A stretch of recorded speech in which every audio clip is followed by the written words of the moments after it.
Bam, ba-da-dum, bam, bam, bam, wham, ba-da. Tonight's 5-Year Club brought to you by Dragon's Milk, the beer with 11% alcohol. Dragon's Milk. It has 11% alcohol. Alright. Let's see if this is the one I published. Let's hope. Today I want to talk about details surrounding the emergency fund, because I've been reading people on Facebook discussing the emergency fund in nerdy personal finance groups. One commenter says, I've been told I can consider a Roth as part of the emergency fund. I'm working on, but I also don't want to miss out on this good time to buy more sticks. I think sticks. It's kind of a weird thing to invest in. I think she meant stocks. All right, and then I said, don't do that, that's bad. So someone responds, Roth IRA contributions are after tax, so you can take your full contribution amount out at any time with no penalty or taxes. While not ideal, the money was generating tax advantage returns while inside the Roth in the event you would need to take the money out for an emergency. It's a legitimate option. 10% early withdrawal penalties are only for earnings in the Roth, and the IRS judges you don't take the earnings out until you have taken out your entire contribution basis over the life of your Roth. That means that the contribution basis is the total amount that you've contributed to the Roth. So this guy, he says two interesting things. He says a legitimate option, and while not ideal. So are we trying to invest in a way that's not ideal? And exactly what constitutes a legitimate option? I'm not sure. We'll talk about that later. Another commenter writes, I count my Roth as part of my emergency fund. Why shouldn't I? The contributions are available without penalty. I have cash for emergencies as well. But do I really want all of my emergency fund sitting in cash, losing 1.5%? Between cash, credit card, I guess that's CC, along with a high savings rate, and the Roth, I have a rather large emergency fund. If we really want to get down to the nitty-gritty, are you going to sit there and starve while you have a few $100K inside your 401k? Everything is on the table, in my opinion. You just have to be smart enough to know when and when not to use it.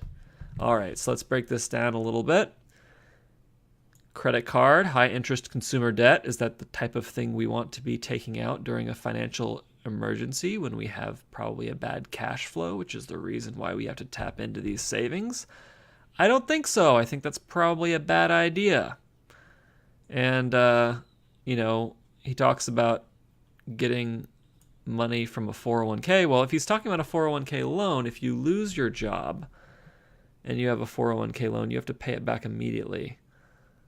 And then they count it as... I'm going to get into that. You know what? I'm already going to get into that. Don't need to break down here.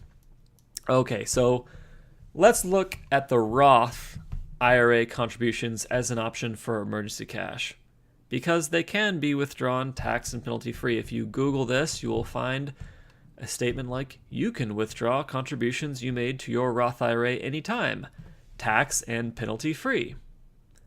And it's true that you will not pay a government penalty for withdrawing contributions from a Roth IRA. That doesn't mean, though, that there isn't a penalty. Considering that we are usually planning on a 40-year timeline or longer for IRA investments, early withdrawals have two big downsides. Number one, early money has a huge time value in these accounts. For example, if you took out $5,000 in year one of a 40-year plan, your actual loss is closer to $50,000, because 90% of the IRA after 40 years of contributions will be investment gains, not principal. And you will not get those investment gains if the money was not in the account. Number two, the worst emergencies, for example, a job loss, will tend to happen when the market is down. For example, when there is a recession that coincides with a crash like 2008. This means you'll take a market timing loss in addition to the time value loss. Okay, in other words, if the market just crashed 40% like in 2008, we're now looking at a total loss of something closer to $83,000, because to get $5,000 out of your Roth account, you're going to need to sell stock that you originally bought for $8,333. That's what corresponds to a 40% crash. And finally, if you're taking out a loan against a 401k and you lose your job, the balance of the loan becomes due immediately, right as you're having an emergency. And if you can't pay that balance back, then it will be considered an early withdrawal and you will pay all the taxes and penalties.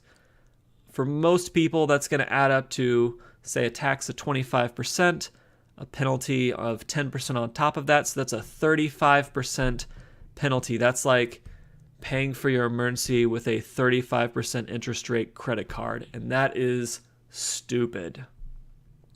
All right, let's look at Warren Buffett's main investment rule. Rule number 1, never lose money. And rule number 2, never forget rule number 1.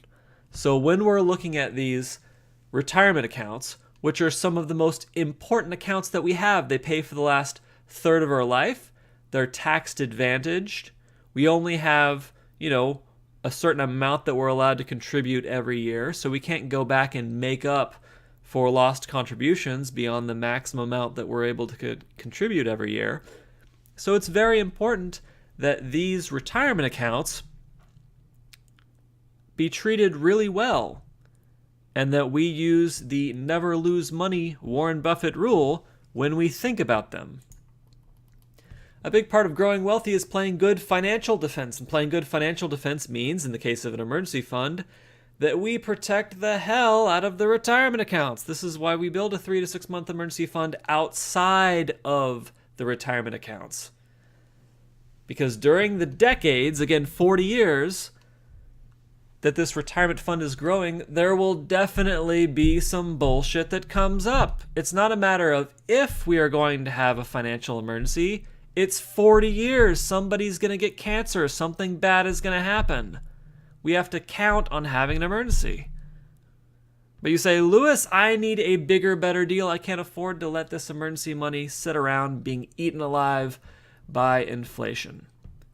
So it's true, a 3 to 6 month emergency fund can be a significant part of your financial world at the beginning of your financial journey. Why? Because you're still spending too much.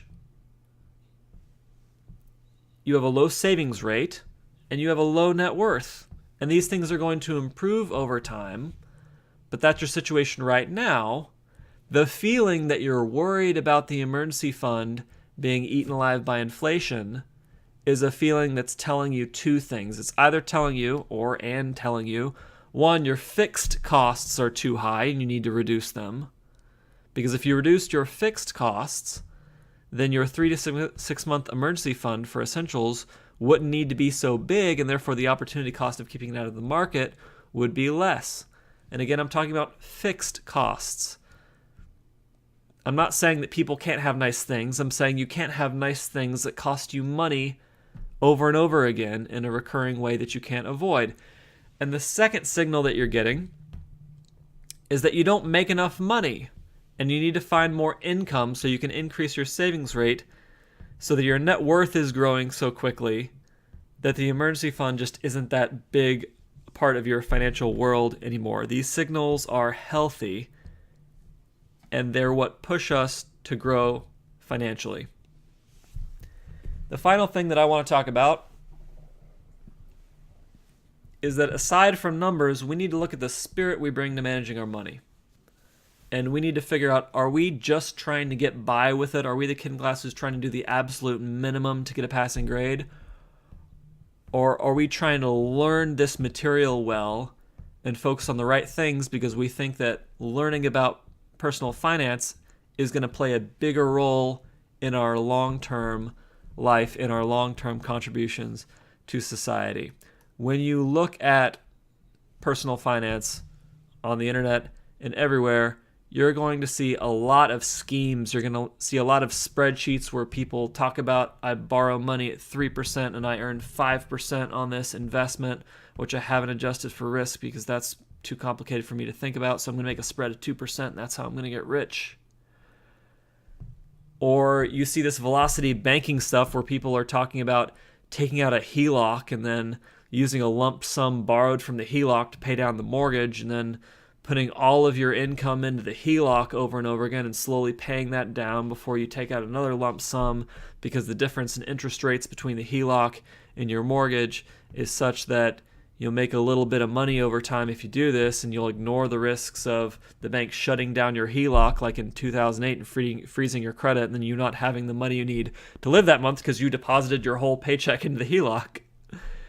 Or these people posting about, I need to get my credit score from 700 to 750. Should I, shut down this card? Should I open this new card? Should I pay this payment early? What should I do?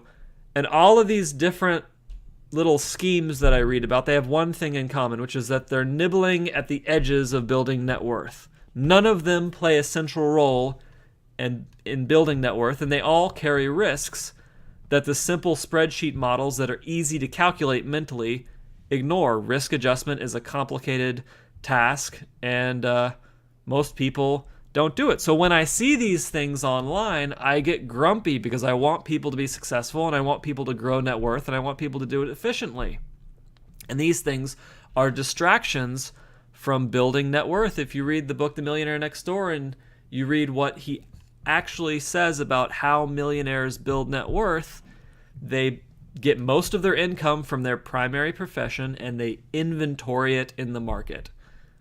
They earn most of their money from their job or their business, and then they put it in the stock market so that it doesn't lose to inflation, and so it gets some kind of modest gain over time. Mr. Money Mustache and a lot of the other people you see online did not get $1 million plus net worths or $200,000 a year, $300,000 a year incomes screwing around with credit card travel point systems, home equity lines of credit, credit scores, or early Roth withdrawals. They do it by, the people I'm talking about, these financial bloggers, by building quality educational content that helps a lot of people. And so a lot of people come to read it and recommend it to other people. And so I want to challenge anybody watching this video. Don't think about your credit score. Don't think about a home equity line of credit. Don't think about any of these schemes. Think about what is the scale of the value you're offering to other people? How can you increase that scale? What new job skills do you need? What new connections do you need? What do you need to do to offer other people so much value that you can't help but get wealthy? You can't help but increase your income. Your net worth is going to grow with your income as long as you have a decent savings rate. And if you study rich people and you study how they got their money, it wasn't with these tiny games. It was by thinking about starting businesses, and it was thinking about connecting with a lot of people and helping them, whether that's building them an electric car or educating them about personal finance or starting a burger restaurant that people really like. That's it for tonight. Thank you for watching. I hope you enjoyed this video. Please subscribe if you'd like to see my bad videos every day this year, and have a fabulous Thursday night.